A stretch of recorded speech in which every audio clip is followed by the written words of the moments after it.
the ocean. Like, get all my data in the right place. But not all column that exists in your database has the same value.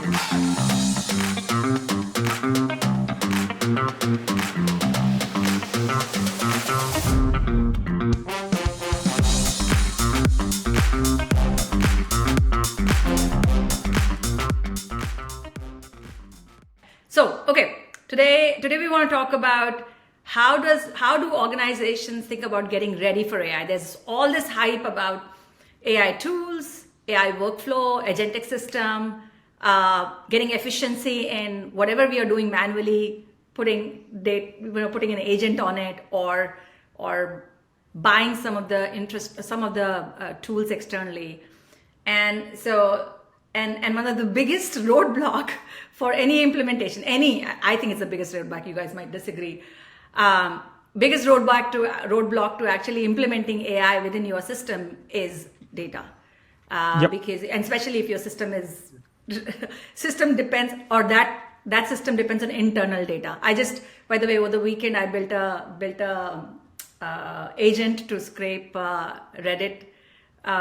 Finally built my agent because I was like, I've been missing what has been missing in last 3 months that I haven't done this. So it was good for me to build it. But the point is that for that one, I didn't need to, I was scraping. So I just needed some APIs externally. I didn't need internal data. But for most of our systems, which are at any level of complexity, we need data. So let's talk about that from your guys' vantage point. How does an organization begin to get ready? Or do you even agree that's the biggest roadblock? It's definitely a big roadblock if you want to take advantage of what's unique about your business. The unique thing is, what data do you have? What have you collected about your customers? What is unique to how you do business, which is different than how your competitors might do business? So when I think about it from that perspective, having a rich source of data becomes critical to AI adoption and anything else you're going to do, right? That's a lot of how companies differentiate. It becomes their competitive moat, to speak like AI in 2025 and 6. But yeah, it's really important. And I think we want to think about how do you understand what you have? So 2020, 2021, we saw a rise of like data cataloging tools. Just what do we have? And the data governance job became an entire thing. Who understands what's being collected? Who owns it? What part of the company should be paying attention to? What do we do? What do we keep? Who can access it? How is it used? Yeah. And just to add to it, like, yeah, obviously data will be the biggest roadblock. If the data is not right, nothing will be. But apart from that, what always have been a concern is like, you need to have your definitions and like the SSOT, the single source of truth, as well for the data, because the data is messy a lot of times. And if you don't understand your data, even if it exists, it'll still be a lot of roadblock rather than anything. Yeah.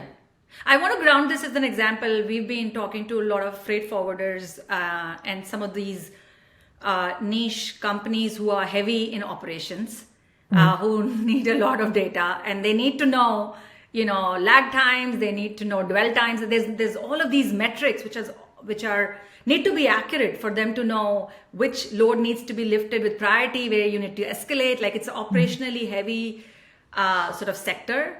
And if you think about it, if you have to really get and I was thinking my vantage for those conversations have been Enola, and if I have to think about how we can get Enola set up for these organizations, it's 100% dependent on accurate data. So if I don't have proper streaming of data from their different applications, whether it is an application of which tracks what's happening in the warehouse, or what's happening, there's a sensor data on each of these packages, I'm calling it packages, but whatever they call it, freight objects or 20-footer, whatever, and they need to figure out where is it at.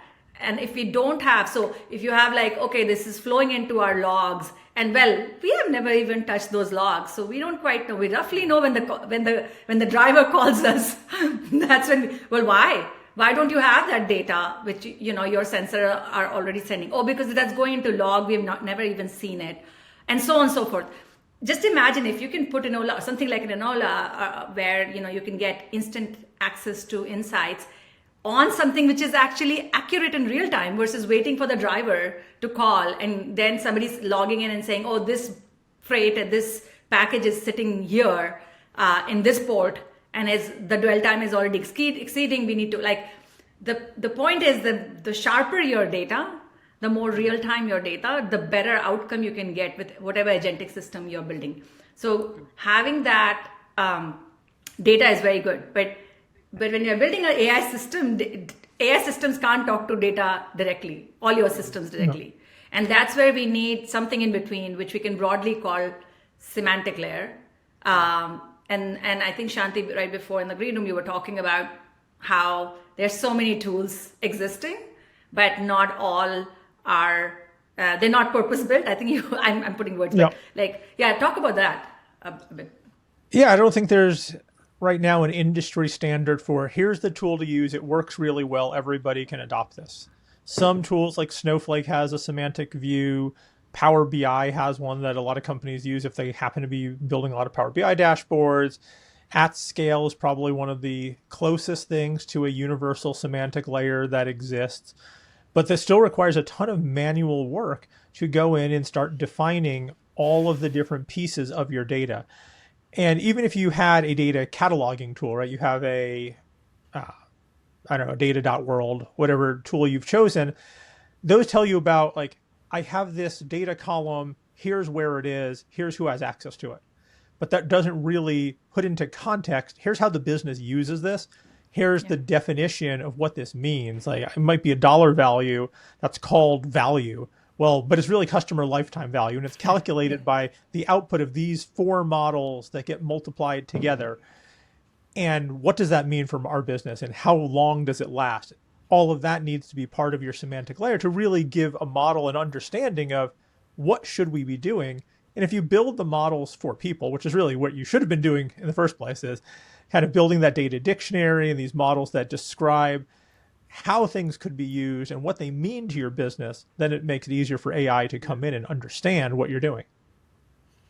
And I'll just like to take a step back and just put it into context on how things have evolved and how semantic layer is mostly now one of the most important things if you want to use the new world of instant analytics, or what we call is AI-driven instant analytics using natural language.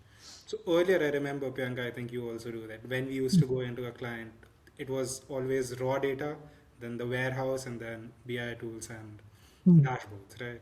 Tableau Now I and feel whatever. that, it's more BI tools, dashboards, as well as there is a component of automated analytics and AI on how everyone wants to consume the data, instant analytics.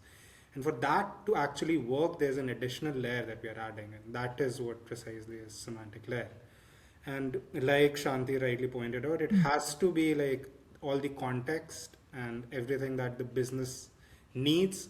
The semantic layer will be able to translate that from the warehouse for the AI to be able to use. Yeah. So I do want to say, I think you were talking 2 systems. So I think when Shanti was alluding to sort of building an agentic system, which is not, agentic system can be efficiency of time. And I think, Saharsh, you are talking about specific application, as in case of Enola, where we are looking at instant insights. Irrespective, these are both agentic architecture. One is custom. Some of the, Shanti, what the cases you were talking about is a custom build, figure out, I'll go back to my freight because I started with that. If I have to really figure out how the package is traveling or what's happening, or even something we've dealt with, in these freight world, there is pricing and you bid for, truck drivers or movers will bid for jobs, right? How much, what do you want to move at what cost, and so on and so forth. So dynamic pricing. And also kind of like Uber, we all use Uber, and somebody bids when you put in a request saying, I want to go from point A to point B, somebody bids and says, yeah, this is my track, and so on. Then they match the algorithm. So it's for, even for that to happen, you need a system of record. what I do feel like, and Shanti, when you talked about scale.ai, and there's data.world, which got acquired by, I believe, by ServiceNow, big, huge news as well, all in the world of semantic layer. I believe one of the biggest challenges is that a general semantic layer boils the ocean. Like, get all my data in the right place, but not all column that exist in your database has the same value. And so I really feel like a purpose-built semantic layer, kind of like the one we have built for Enola, which is you kind of figure out what are you trying to do, and then zoom from there, zoom into like what is the requirement and what are the 10, 20, 100 metrics I need, right? Like in terms of like, for example, freight and freight movement. If I'm going to optimize that, I know like together, three of us can sit in a room and create 20, 30 metrics. That's it. That is all I need, what I need in my, you can call it data cataloger, but basically an orchestration of some kind which connects to your LLM system. It connects your system to your LLM system. So I do feel like this focus of purpose-built semantic layer works better. It's a tall claim. I'm laying a claim because this is my vantage point, although those so many semantic layer applications exist here. But yeah, I'll be interested to see what you guys think from that perspective as well. I completely agree to it because we've built it. And the reason is obviously every column in your database doesn't hold the same value, as well as there are a lot of columns that don't hold any value. In fact, they hold negative value when it comes to AI. The more data you give to AI, the more confusing it might be for it. So if you are actually able to identify the highest value columns and tables and create a semantic layer around that, then for the AI to be able to create a SQL query or anything to do with your database would be much easier, and like you say, garbage in and garbage out. Similarly, I feel like with AI, it's the same thing. If you give limited context or additional context, the result will be unreliable. Yeah, I mean, to come up with a concrete example, I was building a predictive model for something. So we've got a target variable, very simple. We're going to predict, hey, did we win a bid or not win a bid? But the input data file I have, and this is a single table that we just made into a file, has 120 or so fields. And you're like, well, they can't all be useful. I know they're not all useful. In fact, they're so unuseful that if I just throw the file to AI and say, hey, predict this target, it'll do it really well because there's a ton of target leakage in those fields. They come at the wrong time. There's nothing in that file to indicate when those fields show up. So I can have something that looks really good if you don't know anything about the data other than, here's some data, here's my target, build me a model. Wow, this model is fantastic. AI is great. Mm-hmm. But it's completely invalid because of what it did. But I can trace the lineage. I can go back and it'll look good from all of the various metrics along the line other than, should I have done this? And a semantic layer would have helped by saying, the field that you tried to use it comes after this other one in time. So if you're trying to predict this thing, you can't do that. It wouldn't have existed at that time. Yeah. And things of that nature really help make it concrete. Oh, I need descriptions of what these things are. I need to understand the business purpose. What do these represent? When do they happen? And that will help me decide what I can use. What am I trying to do? Well, when I get rid of all of those things, all of a sudden my modeling gets a lot worse. Yeah. I think what you're also, we call it out. That's why we need out of time validation. Yeah. That's how systems overtrain and so on. But, so I think we are all agreeing. None of us are saying that. I think we are all agreeing to build with purpose, build semantic layer with purpose, or actually acquire systems which are purpose-built semantic layer, because it's too much. Otherwise, it's too much data, and we're just going to be sitting there and saying garbage in. And to your point, Saharsh, this is a really big point on negative value, where if you, especially in AI system, this wasn't true before AI. More data was always better. You can't, we are building a predictive model, and especially if you've taken care of the time component of it, more data you give it, that's all right, because it's doing step function, it's going to optimize. It's not going to be harming. In the world of AI, it harms because you're actually going to dilute your context. and you're going to Yep. give it information where it's going to go, and you're going to confuse the system. So being more focused on your purpose and building purpose-built semantic layer or data catalog is even more important than ever before, even before pre-Gen AI systems. So yes, so I think we're all agreeing that we need to build it, and we need to build it purpose-driven system. What do you guys think about build versus buy in this context? I think it depends on your use case, how wide you're trying to go with what you're building, how many different things will be accessing it.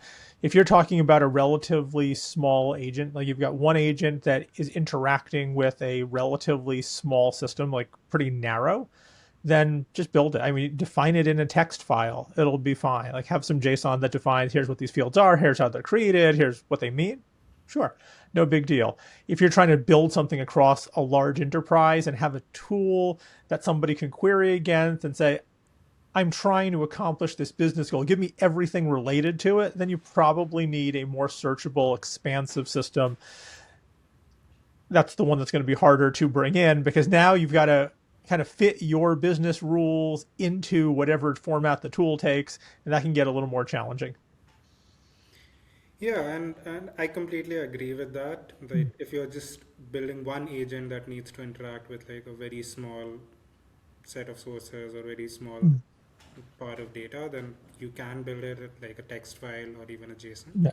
But yeah, but when it's a huge data, building that in itself will take a lot of effort. Yep. And you cannot build it just like a text file. It has to have a specific format, and it has to be structured in a specific way that the AI can understand. Like if we talk about initial, how we used to look at data, obviously tables or a set of tables correspond to business context, columns correspond to metrics, SQL logic corresponds to certain business definitions. And all of this will have to be in a structured manner, stored in a semantic layer so that your AI can consume it. And if it is not, then no matter what you build, it will not be able to do it. So yeah, for a large context, it has to take out information from that. And it has to be structured in a way. And for that, it's much better to buy rather than building that exhaustive pool. And if you don't have a particular like expertise in that area. I have a slightly different view on that, but before I go there, Saharsh, I wanted to ask you specifically, because you've been heads down on Enola and semantic layer. Semantic layer, typically when people think they're thinking about something manual has to be done.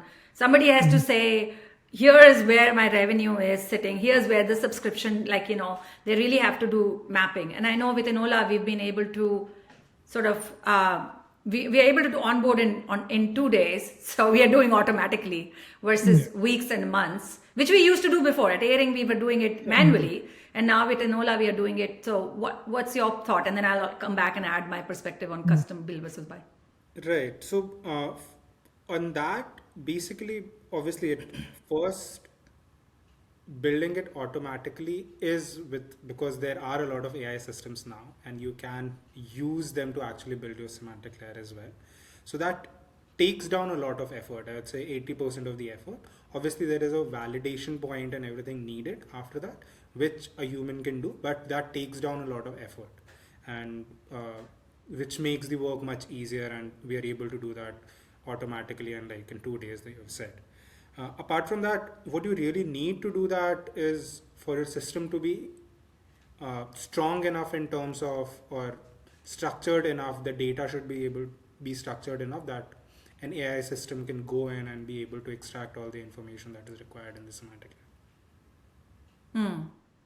I think the part that I would like to add, the reason this automatic layer, when you are able to do it automatically, the only reason it would work is when you have heuristics or intelligence about how to morph that system. So I feel like what we have done uniquely is that we have given it instructions on, when you see this is what it means. When you see that heuristics, that's what it means. You're not letting AI interpret stuff. You are basically saying, if this, then this. You're kind of defining rule system, which is what we have done.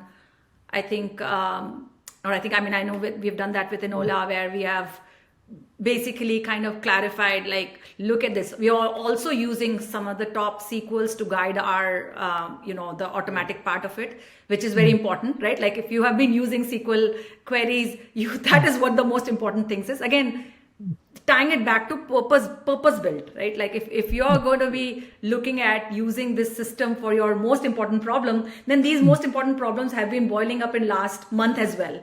And so your most important queries that you've been using is what needs to actually derive that. And this intelligence that we have, or whoever has, which can turn into heuristics, that then they can build a system like this.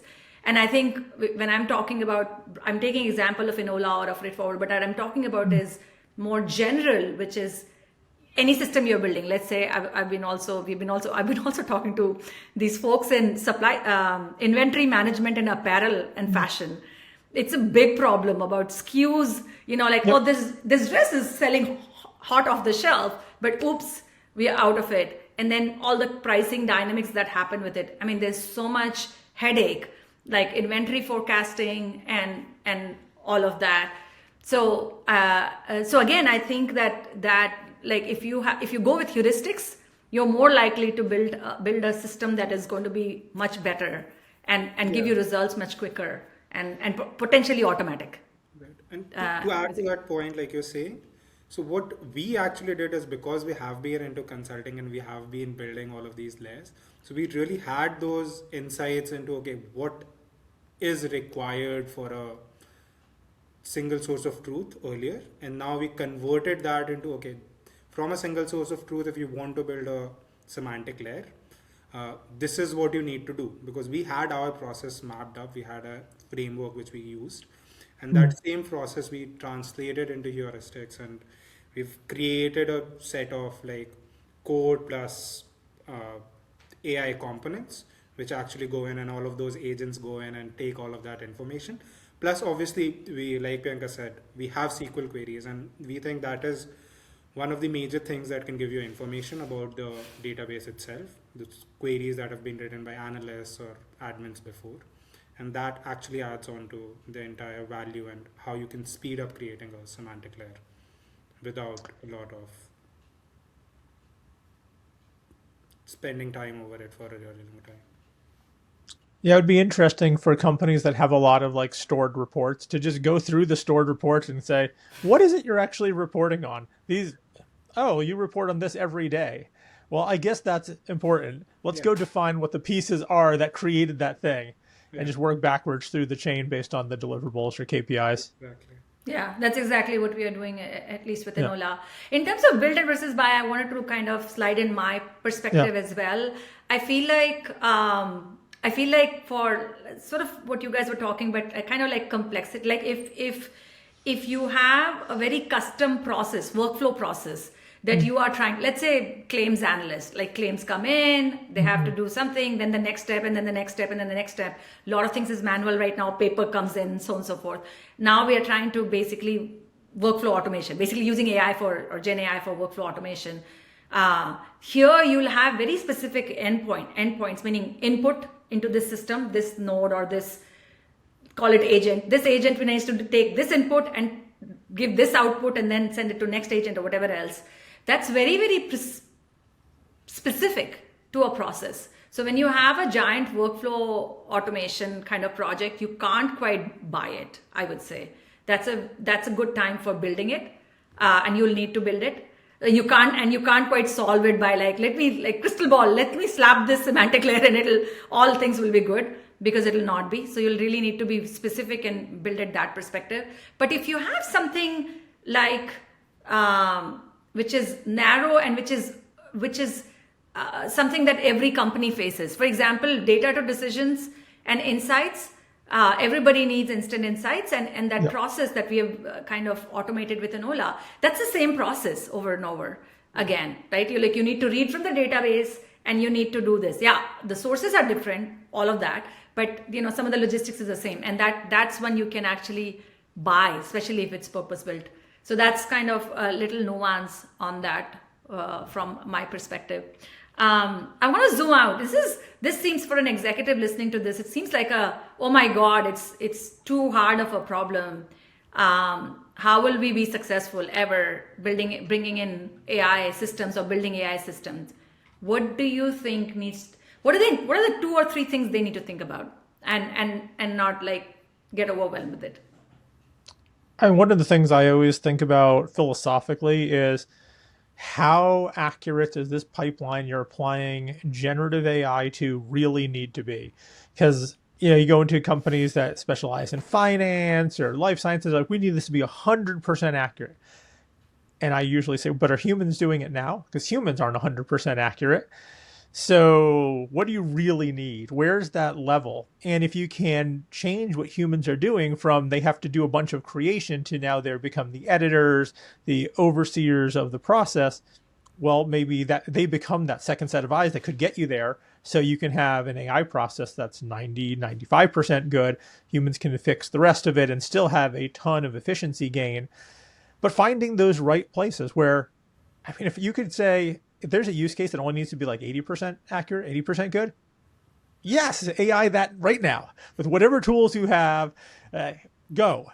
Like, why are we still talking? That sounds great. Okay, 90%, maybe we have to think about it a little more, make it a little more accurate. It only needs to be like 70% good. Just vibe code it. Let's go. Why are we talking? Yeah. Makes sense. The higher the accuracy, the more the need for building something which is more sturdy and thought through. Yeah, but like on that point, I just like to emphasize like there can be, if you have a set process, and obviously I'll not claim for 100%, but there are ways that we've discovered with Enola that where we can get to like a good 95%, 96% accuracy. It's like it's like triangulation. You get results from one way and then you get results from another way as well and try to map it, and then you try to see if the results are accurate or not. I'll not claim 100% obviously, but still that Analyst level results much more, and they are reliable enough that you can actually turn those processes into automation as well.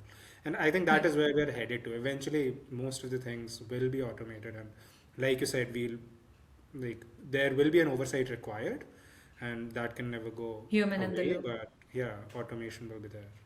Yeah.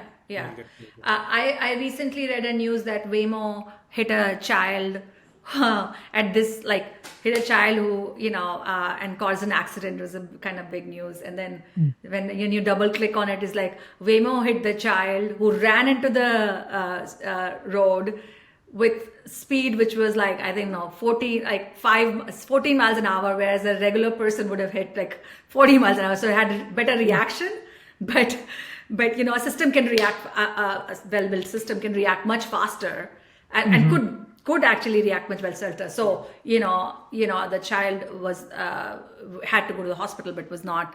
So it's all relative, right? So if you can build a system which can give you human level or better, why not? And because, Serge, you talked about 95, 96% human levels. That's better than, some of the time that's better than human levels. How many times we have done our consulting work and we find errors in our final deck and like, this is not adding up, what's going on here, right? And whole 4 weeks, 5 weeks has been sent up. So I think human level, aspiring agent to get to its human level accuracy is the place where it's needed. And to your point, Shanti, sometimes that's not even needed. But here's what I would say to executives who are listening in, that you don't need to be 100%. You think about, again, I think we've talked about in our previous podcast, think about the most important problem and then think about, in order for you to do that, what is it? What are the system of records that you need to think about, and just clean that up. You just need to do stepwise, pieces by pieces. You obviously have your data team to kind of help with that. But if you think about it in a bite size, it's an easier problem to solve. This whole semantic layer and creating a system of record it's an easier problem to solve than the ones which are, you don't boil the ocean, is what I'm going to say, especially for executives, who are running less than, your team size of less than 1,000 people, you're running those systems which it doesn't need don't solve it for the whole world or solve it for my entire organization. Just solve it for these 3 things. again, purpose built. That would be the way to solve it, because it is a big pain point in this whole Gen AI, getting it to building a pilot, even taking it to production. You need a very decent semantic system that will scale well with you. Yeah. That's all I had. Did you guys have to add anything? Wanted to add anything? No, I mean, I think semantic layers are really critical for most enterprises. It's a place where they get stuck. They want to apply these new technologies. They have a lot of data quality, data cleanliness, and then understanding of it via the semantic layer, probably the two biggest things that prevent them from moving forward. I can't even think through how many times we've gone somewhere like, I build this thing, and you're like, how much data do you have about this? And the answer is none, or very little. We're collecting it now. And like, okay, well, it's the data quality issue. Or like, we've got some data. Great. What is this data? Like, well, it's in Joe's head. And then you go try to like do the user interview there and understand what it is and all the manual manipulation. But these systems really can help alleviate that and make it so that you can apply the newest technology to your data sets. Yeah. Yeah. And just like my final word, I would, like anyone who's listening, I would not want them to think of semantic layer as another problem that they need to solve for their database and see like, okay, there's a new thing that I need to get done before I can do anything. I think there are a lot of different ways in which you can go about it. And if you're building like some small solutions, you don't have to worry a lot about it. And even for bigger ones now, like with like Enola or their products, there might be products outside where you can actually take help and build it to an extent where your data might be useful. So don't look at it as a problem, but look at it as a solution, because that will help you organize your organization's data better as well and give you single definitions and good logic for everything. And imagine the efficiency you will get. Like, this system solved. Here is like a couple of $1 million saved, because we need, instead of 10 people organization, now we need 2 or whatever else. So great. With this, we'll wrap. Thanks for listening to Not Another AI Podcast. If you found this conversation useful, consider subscribing so you don't miss future episodes where we break down what's actually happening in AI market beyond the headlines. See you in the next episode.